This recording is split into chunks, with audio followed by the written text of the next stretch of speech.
welcome back to my YouTube channel. It's a girl Bube, and this is Bube's Corner. Hello everyone.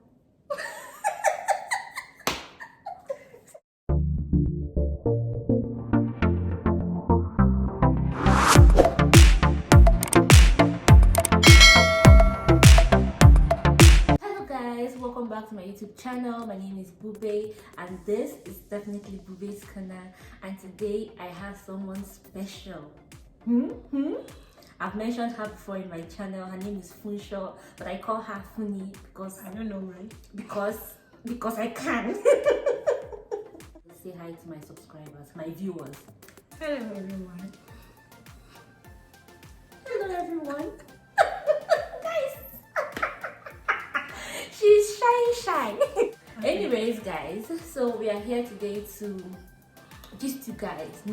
I know it's been a long time that I've done a sit down video, but I decided to bring one back, and I hope you guys love this video. If not, come and be following my hands, but I trust you. I trust the Bube gang. I'm here right now with my friend to give you guys or tell you guys our cultural shocks here in Canada, because waiting, my eyes don't sing, my mouth cannot talk it too. My eyes have seen, to be honest, like it's something else. Do you understand? Like, so that is what we're about to, just you guys. So you have to subscribe to my YouTube channel. Boo, what are you waiting for? Just hit on that red subscribe button and tell me that you just joined the gang, and I will welcome you. Also give this video a thumbs up if you like it, share, comment. So guys, the first thing that you would definitely that will definitely shock you is the cold. Guys, to be honest, like, I know everybody say Canada is cold, but like, they don't put so much emphasis on it, because I don't know, maybe because we can't actually describe how cold it is here, but it is definitely cold. Like, the cold is harsh. From my perspective, if you want me to like describe it for you, I think even when it's summer, you see the air, the natural air that comes, like, in the world, the air is not like in Nigeria. You have air, but it's hot. This air here is like, it's like iced air. I don't know how to explain it, but sometimes it gets hot too. Maybe it's because I didn't experience maybe you didn't experience that, but when I Yes. came, there were times that it got so hot. It was really hot that we had to go to the basement. I mean, to sleep down. So we have to go downstairs to go and sleep, because that was the coldest part. What? Yes, of the house. So there are times that during summer, I know that it can get really hot. It got as high as 33 degrees. Yes. Wow. Yes, so we can. But I mean, when I came in during spring, and That was June, right? yes, that was June. Which was just about. It was still spring. I remember the first day I came. I got to Edmonton. It was 25 degrees or 24 degrees, and guys, I wore a jacket. It was cold. It was 25 degrees, but for me it was really cold. I remember my husband was laughing at me like, oh, that's 25 degrees, you're wearing a jacket. But yeah, Canada can, because even when you're seeing the sun looking so bright and you think it's hot, when you go out it's chilly, really cold. To add to what you said, because you see, you can be in your house and then you think that, oh, this is it. You can never use the temperature of your house to know how it is, like how cold it is out there. So you always depend on your phone, like what's the temperature. So you have to always check what's the temperature today. What I noticed when I came here is the recycle business here is a big one. It's thriving. The government takes it really seriously. You don't just dispose of your bottles, your plastic containers. You take them back to, is it a store? Yeah, no, not a store, but they have a place for them, right? Since I came, I've never been there, but I know that they do take them, the bottles, your juice packs, your milk containers. So you take them to a place, they recycle it. So they what do they do? Do they count those bottles? Yeah. So they give you they pay you for it. Do you understand? So Yes. when you buy something, you're not totally losing out, especially when it's something that can be recycled. You take them to wherever they take them to, and you get value for those things. You just throw them away. Yeah, so that's something that when I came here, I was like, okay, this is really cool. So guys, the next one is like the snow here. You know, I'm sorry, but I'm one of those people, the JJCs, people that just come, and so we've never seen the snow before. So the first time that we saw the snow, we were like, hey, it's beautiful, it's called nice. you now. You called me. It's like, babe, it's snowing. It's snowing. Bush people like us. Bush people like us. The snow was like, this was wait. You guys, your girl almost fell down, because it started snowing. So so what that happens is once it starts snowing, and maybe they don't really like clear the snow immediately, it forms ice. I don't know. Maybe I will insert. I think I have a clip. I will insert something to like make you guys understand. So when it forms ice, the ice is called glacier or something like that. This thing is as slippery as, I wanted to say F, but it's as slippery as, I don't know, obono soup. You can't walk on glaciers, you don't. So if as much as your boots have teeth, I don't know what they call those things, Sha. The winter boots. Yeah, it's a winter boot, but to be honest, like without them walking on the glaciers, you cannot walk. Like the thing is still slippery. So one thing I've noticed, can still fall even with your winter boots. That's what I'm trying to say. You still fall if you don't walk well. If you don't walk well. But one thing I've noticed is that's why I say this country is so organized. One thing I've noticed is that they go to the extent of the city, like because we are in Edmonton, so the city of Edmonton. So federal government, no. City of Edmonton is just like the local government in Nigeria. Now the city of Edmonton maybe organizes a truck or something and hires someone to spray little stones, like fine stones. Now these stones, what they are going to do is that they are going to help with the friction, right? So if you're walking, it can cause friction. That means you can walk perfectly without you thinking about, oh my gosh, I'm going to fall. They do that? Yeah. Oh, really? They do it, yeah. Snow is good though, it's beautiful. It is really beautiful, but when it forms that glacier and they've not actually sprayed the stones and everything, it's just like, how would I put it, a time bomb waiting to explode. Because really? I didn't even know they spray anything. yeah, they I didn't do. know. They do. Wow. They do. But before they come into the rest, because you know, this my girl, she's a rich girl. She is living in a residential area in the ghetto of Please, I don't understand what you're talking about.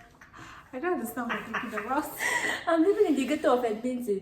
But the truth of the matter is, before so I like what I'm trying to say is that I live like close to downtown. So yeah, to be honest, people will say if you're living close to downtown, you're having money. But that's not true. It's when you're living in the residential place. That's when you have money. Like this, my baby girl. So what they normally do is that they spray the stones like in the major cities. Like people Major like parts of the cities. major part of the cities. Like places closer to downtown where people are often. Because this is the first time I'm hearing about it. Yeah, I think that's what they do. Because if not, how person go they waka? It's not everybody that have cars now. Do you understand? So that's what they do. So that was a shock to me. Driving here. See, I drove in Lagos. I drove here when I came. Trust me, it's different. It's not even, you can't even compare it. First of all, what you're driving here, everybody is sane. So they're not even scared of someone might ram into you. Maybe that might happen, but that's what they call here when they say something is an accident. That it is really an accident. Nigeria sometimes it's not an accident, it's foolishness, stupidity with wickedness altogether. Yeah, well, I noticed that here when you're driving and you trafficate, you want to go left, you trafficate, and then the person coming behind you will slow down for you to go. All those things in Nigeria, even though you want to go left and you trafficate, like, you still have to bring out your hand to do like this.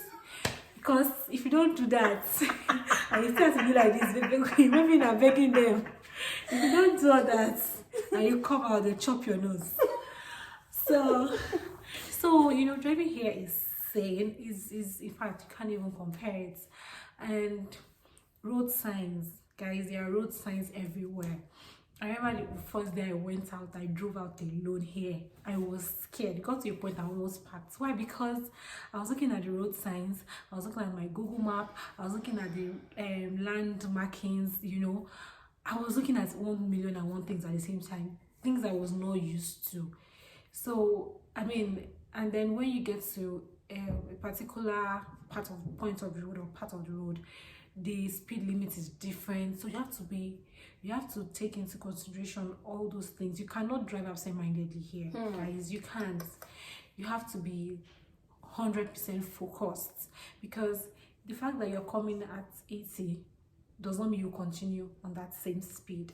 And if you just forget yourself, they fine you, you know.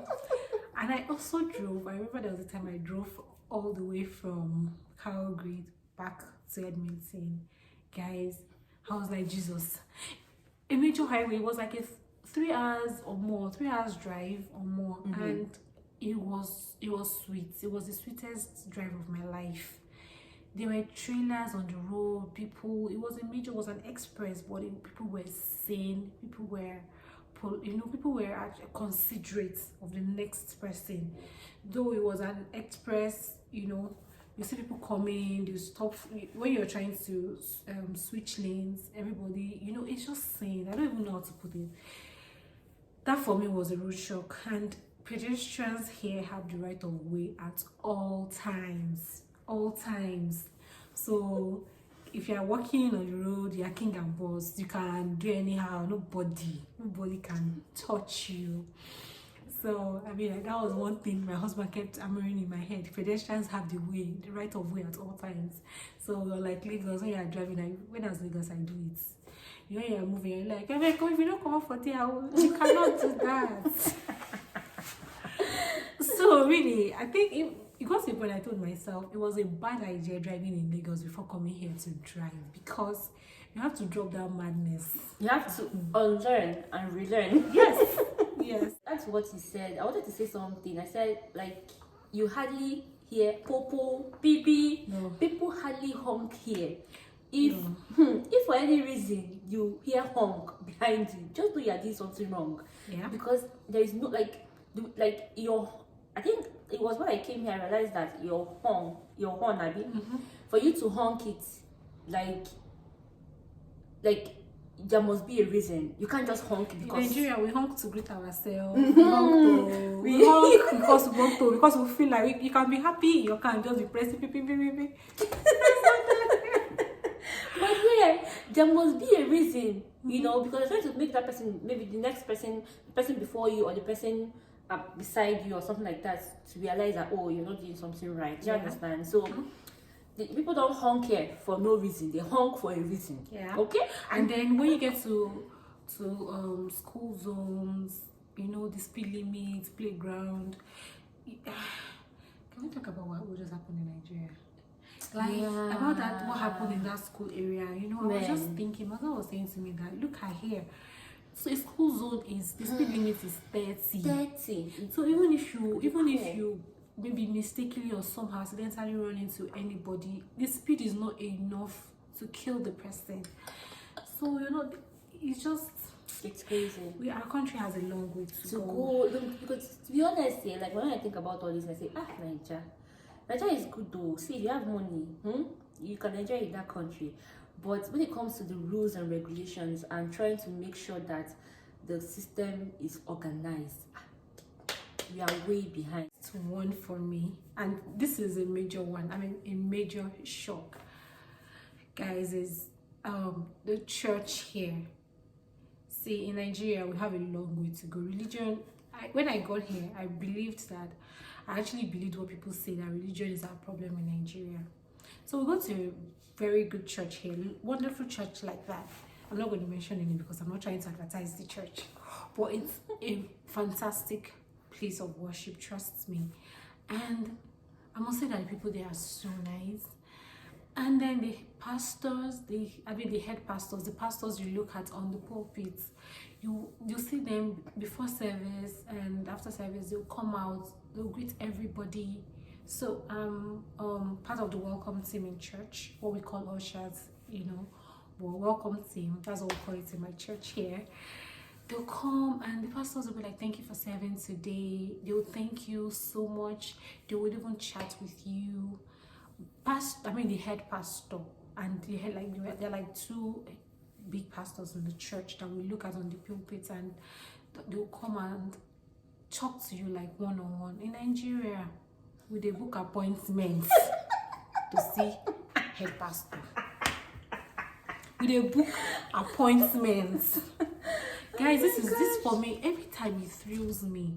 Every time I go to church and once the pastor sees you, is even ready to say hello to you.